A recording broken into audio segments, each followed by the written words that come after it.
Air Hujan, karya author Neneng Susanti. Episode ke-69. Selamat mendengarkan. Assalamualaikum. Dua wanita yang sedang merapikan meja langsung menoleh saat mendengar salam dari orang yang mereka sangat kenal suaranya. Kakak, jerit Nisa dan Kak Ais berbarengan. Air tersenyum simpul lalu menyodorkan dua bungkusan yang ia bawa. Buat kalian, sayang-sayangnya kakak. Keke Air yang langsung dengan cepat mendapat serangan cubitan dari Nisa dan Kak Ais. Laki orang makin gemesin, kata Nisa yang mencubit Air paling kencang. Untung kamu gak jatuh cinta ya, goda Kak Ais pada Nisa yang akhirnya mengundang gelak tawa dari ketiganya. Ini kali keduanya semenjak menikah ia baru datang lagi. Biasanya hanya uang dan bingkisannya saja yang Air kirimkan di panti tempat lansia yang ia urus setahun belakangan ini. Selain sibuk dengan sang istri, tentu ia pun memiliki kesibukan yang lainnya. Dan beruntunglah ia memiliki orang-orang baik di sekitarnya yang bisa ia andalkan. Kak, kamu mau punya anak berapa? Tanya Nisa tiba-tiba langsung membuat Air tersedak. Kok nanyanya gitu? Jawabnya. Udah lumrah kali pertanyaan itu tuh, kekeh keduanya. Kakak gak pernah mikirin itu. Kalau jadi ya alhamdulillah, kalau gak jadi ya bikin aja terus. Dua wanita di hadapannya itu mencibir ke arahnya. Pemuda yang ternyata masih sangat polos, walau kini sudah berstatuskan seorang suami. Emang sehari bisa bikin berapa kali? Tanya Nisa sambil berbisik. Jiwa keponya sedang meronta-ronta. Berkali-kali pernah, sekali pernah, gak dikasih juga pernah. Jawabnya santai, sambil terus menikmati makanan yang ia bawa tadi. Anjir, doyan kak, kekeh Ais. Sesuatu yang enak itu akan menjadi candu tersendiri, dan sayang untuk dilewatkan, ucapnya dengan sombong. Lah kan, gue jadi pengen kawin, dengus Nisa kesal. Obrolan mereka berhenti saat dering ponsel Air berbunyi, ada panggilan telepon dari sang istri. Iya Jan, lagi di mana? Tanya Hujan di seberang sana. Di panti, kenapa? Udah mau pulang? Tanya Air saat ia melirik jam di pergelangan tangannya. Iya, ini lagi jalan keluar. Oke, tunggu gue ya, pintanya pada sang istri. Saat panggilan selesai, Air langsung memasukkan lagi benda pipi itu ke dalam saku celananya. Kemudian pamit dan bersiap pergi lagi menuju kampus. Begitulah hari-harinya kini. Ia lebih memilih mengantar jemput sang istri, walau itu sangat merepotkan dan menyita waktunya, tapi setidaknya itu lebih menyenangkan dibandingkan membiarkan gadis halalnya itu sendiri. Lama ya? Tanya Air saat Hujan masuk ke dalam mobil. Enggak, cuma 15 menit kok, jawabnya sambil memakai seatbelt kendaraan mewahnya. Kini membelah jalanan lagi yang nampak ramai lancar menuju apartemen. Tapi Hujan meminta lebih dulu mampir ke minimarket. Entah apa yang ingin ia beli, Air hanya mengiyakan sambil mencari minimarket yang biasa ada di pinggir jalan. Tunggu di sini ya, bentar kok, ucapnya sebelum turun dari mobil yang dicap anggukan oleh Air. Pemuda itu menunggu hingga hampir 20 menit sampai akhirnya sang istri kembali membawa bungkusan kecil. Beli apa sih? Tanya Air saat melihat Hujan langsung memasukkan apa yang dibelinya tadi. Roti buaya. Pemuda itu langsung mengernyitkan dahinya. Ia tak mengerti apa yang dimaksud istrinya itu. Roti buaya kan gede, kok ini kecil? Air yang curiga meraih tas Hujan dan mengambil benda tadi. Lu, kenapa? Tanya Hujan sambil tertawa. Apaan sih gak suka ah? Dengusnya kesal dan melempar barang itu. Suka gak suka, lu harus terima. Ejek Hujan yang tahu suaminya sedang kesal. Airnya Hujan, main-mainnya libur dulu ya. Kebun kecilnya lagi ditutup sementara. Episode ke-70. Selamat mendengarkan. Jan, panggil Air pada sang istri yang sudah 15 menit di kamar mandi. Iya, sebentar, sautnya dari dalam. Air yang kesal menunggu di atas tempat tidur akhirnya datang menghampiri dan mengetuk pintu dengan keras. Buka nggak? Teriaknya. Sabar dikit bisa nggak sih? Oceh Hujan.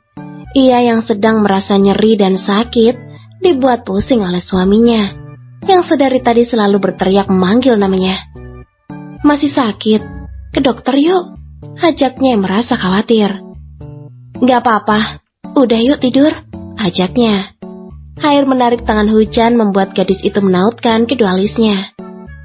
Kita cari makan yuk, adik kalau lagi begitu suka pengen macem-macem, bawaannya lapar terus. Udah malam, Ai. Kenapa? Lu takut kalah terang ya sama bulan? Goda Air langsung membuat kedua pipi Hujan merah merona. Hujan melirik ke arah jarum jam yang sudah menunjukkan pukul 11 malam. Ia juga sebenarnya ingin, tapi ini sudah larut malam menurutnya. Ayo lama. Air meraih jaket untuk mereka berdua, kunci mobil, ponsel, dan dompet. Keduanya langsung keluar dari kamar tanpa tahu akan pergi kemana. Dek, kakak keluar dulu ya, ucapnya pada Bumi saat melihat adiknya itu sedang melakukan panggilan telepon di ayunan rotan dekat kolam ikan. Bumi hanya mengangguk tanpa menjawab. Lagi teleponan sama siapa tengah malam begini? Tanya Hujan saat keduanya sudah keluar dari apartemen. Lagi teleponan sama kuntilanak. Air melajukan mobilnya dengan kecepatan sedang sambil mencari-cari tempat makan malam untuk mereka singgahi. Ia yang terus mengoceh tak begitu ditanggapi oleh Hujan. Gadis itu diam bersandar sambil sedikit melamun. Moga hitungan aku gak salah. Kalau aku datang bulan di tanggal yang sama seperti bulan kemarin, berarti hari ini sudah masuk masa suburku. Maafin aku ya, Ai. Harusnya kamu masih bisa main-main, tapi nyatanya aku udah nolak kamu dari sekarang. Kuliah kita lebih penting, dan aku masih ingin menikmati waktu berdua denganmu. Aku memang belum yakin dengan perasaanku, tapi aku nyaman dengan segala sifatmu, sikapmu, tangismu, dan juga cemburumu.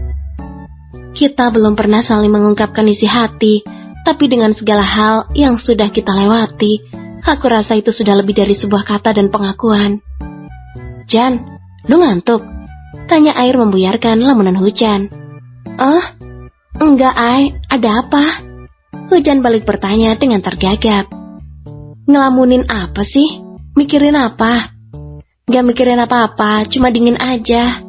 Jawab Hujan sambil mengusap pipi Air dengan lembut. Air mengangguk kecil sambil terus fokus pada jalan di depannya. Kita makan bakmi yuk.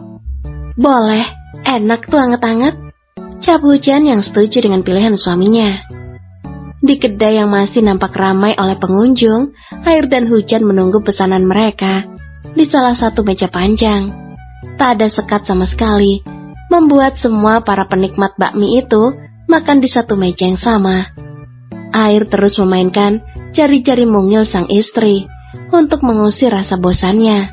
Tanpa ia sadari, ada satu gadis yang sedari tadi memperhatikannya. Hai, sapanya langsung saat tatapan mereka bertemu. Hai juga, jawab Air saat ia yakin sapaan itu untuknya. Kayak pernah lihat, di mana ya? Tanya gadis itu dengan raut wajah menerka-nerka. Ya mana gue tahu, jawab Air santai tak begitu menanggapi. Oh iya, di bengkel ya? Gue adiknya Andro. Gadis itu mengelurkan tangannya.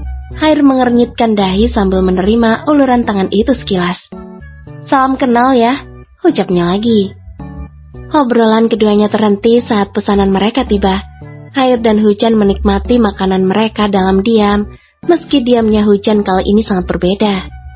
Kita duluan ya, pamit Air pada gadis tadi yang duduk di depannya. Iya, moga ketemu lagi ya nanti, balasnya penuh harap. Selesai membayar semuanya, mereka kembali ke mobil dengan Air merangkul bahu sang istri. Kenapa diem? Tanya Air pada Hujan saat keduanya sudah ada di dalam mobil. Masih nanya kenapa? Saat lu ngobrol sama cewek lain depan mata gue, apa iya gue gak kenapa-kenapa? Sentak Hujan. Dalam keadaan normal saja gadis itu selalu emosi, apalagi saat hormonnya mulai tak stabil seperti ini. Lu cemburu? Hujan diam tak menjawab. Ia menepis tangan suaminya yang ingin memeluk tubuhnya. Biar gue jelasin dengan singkat ya. Gue tahu lu pasti cemburu kalau gue lagi dideketin sama cewek lain, dan gue hargai rasa cemburu lu. Gue suka lu cemburu, Karena kalau lu cemburu, itu pastinya lu takut kehilangan gue. Tapi, lu juga harus percaya, kalau gue sekarang gak gampang buat nyaman sama orang lain, apalagi buat yang sekedar nyapa. Karena buat saat ini dan seterusnya, cukup lu aja.